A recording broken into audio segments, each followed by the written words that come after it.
Hey guys, Professor Bill, Comic Book University, and I am reading Extraordinary X-Men, issue number 19. Now, the reason why I like this comic is because it is a tie-in to the Inhumans versus X-Men storyline, but it, in a sense, doesn't have anything to do with it at all. And that's kind of weird because when push comes to shove, they are in the middle of a battle. Now, I don't know what battle. Is it the first battle where they took New Adelan?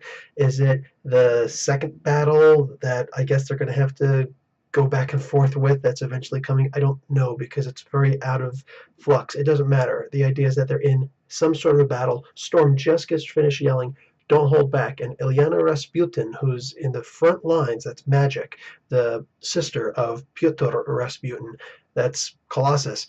She's right in the front lines, and all of a sudden her sword starts talking to her. And I start getting a reverb from back in the day when I read the sextant of Michael Moorcock's Elric of Melniboné, the Eternal Champion. I believe those were the first books in that particular series. Fantastic books where his sword was actually alive, and it was fantastic. But anyway, in this, I get the same feeling, and all of a sudden we realize that as she gets transferred into the sword, that's her soul sword, by the way. So she is transferred into her soul. Interesting. And yes, I know how the soul sword actually works. Just jokes. Anyway, so she gets transported inside, and it's Saptna. And wow, we actually get a resolution to the story from earlier on in the series where Saptna, and listen, this issue, I believe, all by itself explains itself.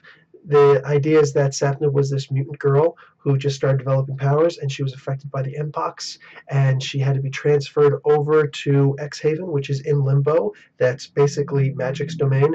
And she was taken over by a hostile entity, and she became the Devourer, and she had to be stopped. And unfortunately, the only solution that Ilyana could think of at the time was to kill her and trap her inside the Soul Sword. Very sad, really sad. We didn't really get too much of a resolution on that, and here we kind of do. She's lonely, and she sucks Ilyana into the sword. Now, when push comes to shove, the time in Limbo is very different from the time out in the real world, but time does still continue while you're in Limbo. So she is in there, and even though time is going slower outside, she's still being attacked. And she's being attacked by Crystal. Crystal's probably about to kill her. Suddenly she's able to get out. She bargains, and basically it's just this whole thing doesn't really have anything major to do with the Inhumans versus X-Men story. This is all about her relationship with this little girl whom she become so close with. And she's able to make a form of consensus where now, instead of her being trapped inside there with Sapna, Sapna gets to come out into the real world, but only in a ghost form. Only Ilyana can see it. I'm sure that Doctor Strange and the Incredible Hulk would be able to see also, but it's cool because now she gets, I guess, a companion. Sapna absolutely needed the companion, but Ilyana gets an extra one also. Maybe it's an extra pair of eyes or ears. She can't help in the battles necessarily, but it doesn't mean that she can't look around and go, "Oh, hey, behind you." So she's kind of got instead of a spider sense, a Sapna sense. Anyway, guys, I'm going to give this comic a good B. I really enjoyed it. It was just so good. And the only reason why I'm not giving this a higher grade is because comics used to always be exactly like this in the sense that you don't actually need to read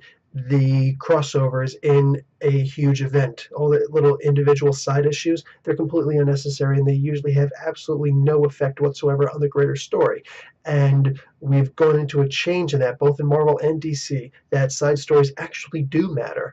Well, this story, this particular issue, kind of harkens back to those days where who cares? It doesn't matter. So pick up this comic if you are an X-Men fan, if you do like the idea of these Extraordinary X-Men, if you do like Magic, and if you did want to see a resolution to Sapna.